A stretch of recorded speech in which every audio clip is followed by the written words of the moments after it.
In this video, I will attempt to spend $100 on street food here in Bangkok, Thailand.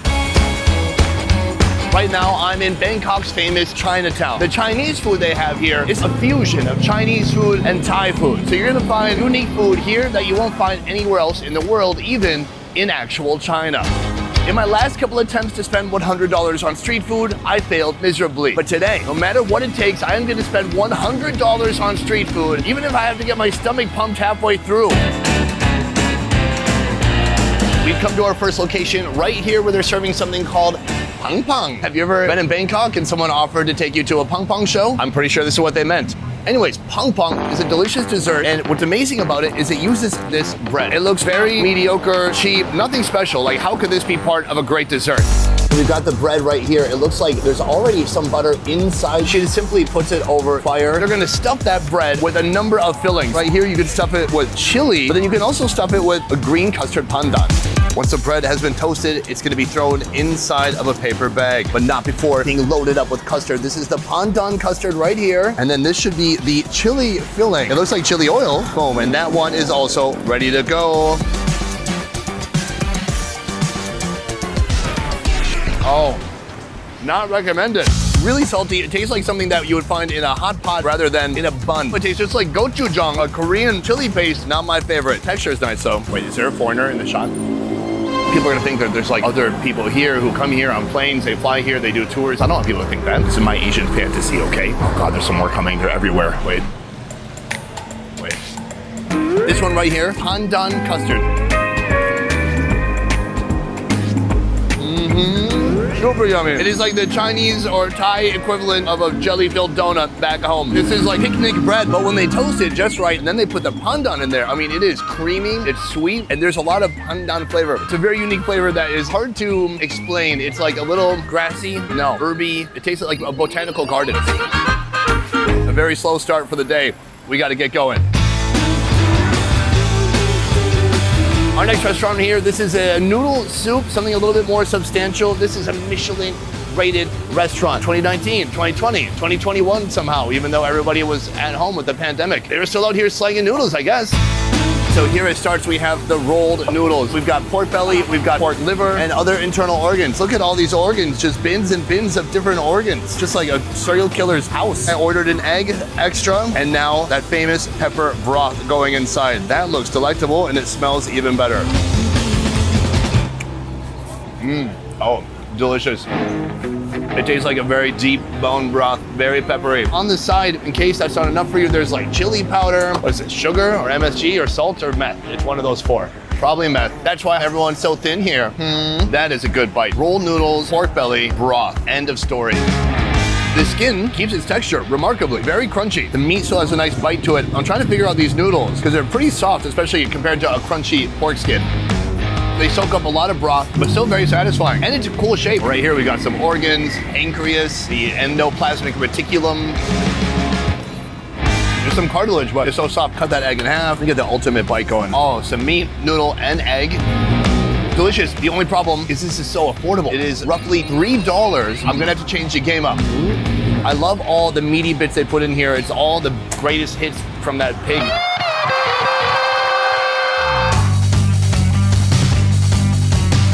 Things are heating up as the day progresses. Here, a very famous raw seafood stall right on the sidewalk, and they have so many different options to choose from chilied raw mussels over here. Then over here, we have the mantis shrimp. Those are the shrimp that will punch a hole through your finger. This is the owner over here. Hello, Sawadee.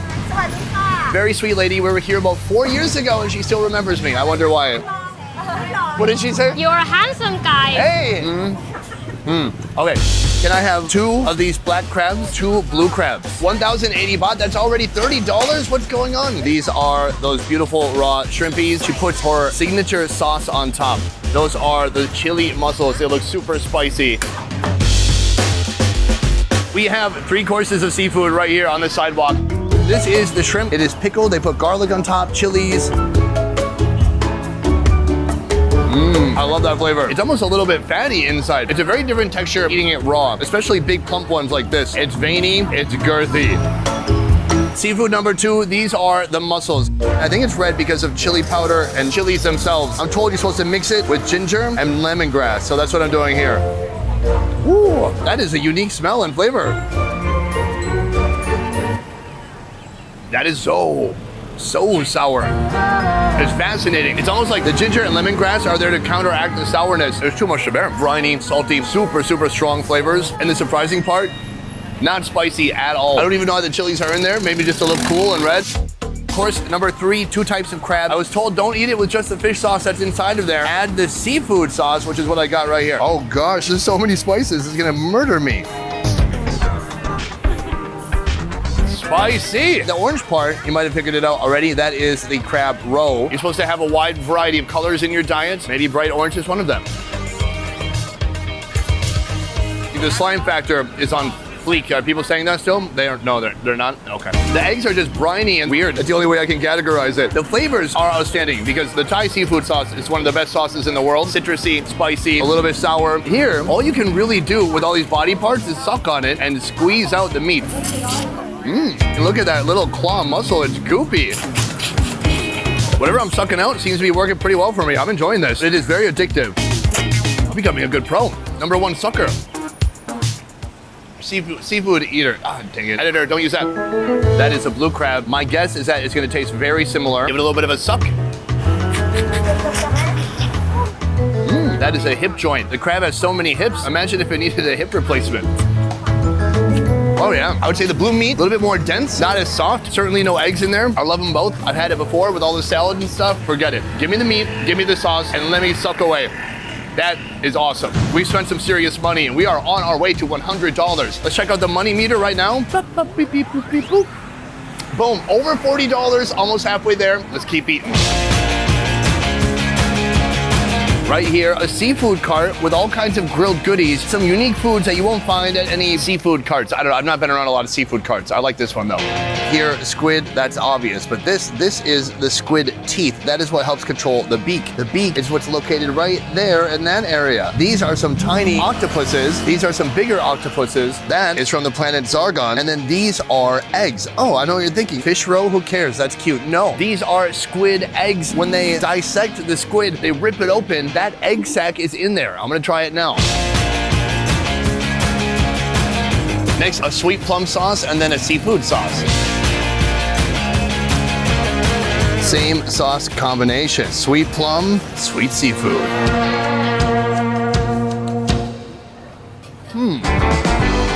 Kind of tastes like how an aquarium smells. It does feel like the seafood has been hanging out for a while, doing its thing in the sun, which is not ideal. It's got a little funk to it. I like the sauce a lot. I like how it looks more than anything. But the way it tastes, the texture, it's just okay. Squid eggs. This is deceiving because it looks like little bread buns. Wow. So the outside is actually quite leathery. Inside, very soft, and there's some strange squiddy taste in there. I don't know, I have a love-hate relationship with this. I can't decide. I ate the whole thing, so not bad. That's a pretty good bite. If you gave that to someone, they would never guess that they're eating just a squid egg sack. It's one of those foods, if somebody tells you what it is, you start over-analyzing it as you're eating it, and you get in your head a little bit. You need to get less in your head and get this more in your stomach.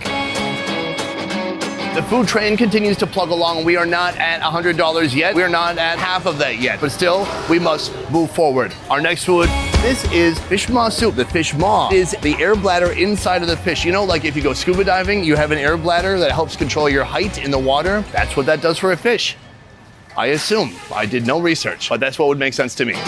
Here is the fish maw master. You can see tons and tons of chunks of the maw inside. The air bladder, for some reason, is this really prized part of the fish. It gets taken out, it gets dried, it gets rehydrated, it gets put in a soup like this. Oh, and then they're putting in some noodles. Then they're putting in the chicken, quail egg, and then some crab on top. That looks awesome. Check it out. First of all, there's a viscous, probably corn starchy broth in there. Look at these noodles just soaking up that sauce.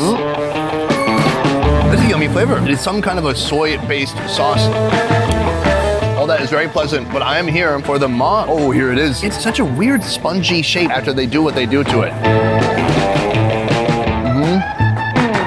Oh, it's very hot. I get why people like it, but the texture, there's no texture like it. The closest thing would be some kind of like a fried and stewed tofu. It's spongy, it's absorbed all that savory broth. The broth is savory. Nothing better than being in Bangkok when it's 90 degrees, but it feels like 110. Eating soup so hot, it's burning the inside of your mouth off. I wish I was in like Russia in wintertime right now around a campfire. Just weather-wise. Here is the deal. I am 10 foods in right now, but I spent only about $51. I'm a long ways away, so I'm throwing an audible. Behind me, a bird nest restaurant. Bird nest, but it's a very lavish ingredient. Why wouldn't it be? It's made out of bird spit. Bird nest right here. So it is in these small containers. I'm gonna get 2 different kinds. This is a very clear looking one. Just gonna rinse it with this hot water. Now, that first one is factory made. I'm told the second one is natural. They say that's why it's brown. A little bit of a sugary syrup being put inside. Right here, we have our final meal of the day. I thought at first when people ate bird nests, they were eating like sticks and stuff. Well, it turns out sparrows make a nest from saliva. It's kind of bumpy and clumpy, and that's because they create strands of saliva, which in turn create a structure for their nest to exist. Is very jelly-like. The nest has virtually no flavor. A little sweet from the sugar, of course, and it is like an overcooked glass noodle. The only part that's weird is if you think about the fact that you're eating bird spit, but try not to think of it that way. Try to think of it like you're eating some other kind of spit that you enjoy more.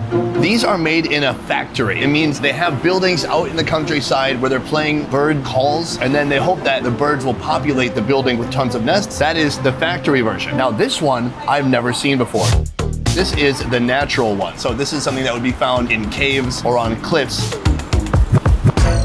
Wow, this is a bizarre experience. It's a different texture. Some bits are more chewy than in the clear version. It tastes like there's little tiny traces of some impurities. I couldn't tell you what that is exactly. Part of me wants to say it tastes almost woody, but am I just making that up? Because birds live in trees? So that is bird nest, a very popular item here in Chinatown. All the buildings are advertising bird nest and shark fin, and I didn't want to get canceled this time, so I'm gonna get shark fin. And next time. That is 12 foods in a row. Fantastic, amazing. Did we get over $100? Adding, contabulating. Boom, we did it. Was it cheating at the end? So I got $60 worth of nest. You let me know in the comments down below if you feel like you have been ripped off in any way. I'll try to make it up to you. $100 street food in Bangkok. It can be done, and I know because I just did it. That is it for this one, guys. Thank you so much for watching. I will see you next time. Peace. Now let's get some shark fin. Now that no one's watching.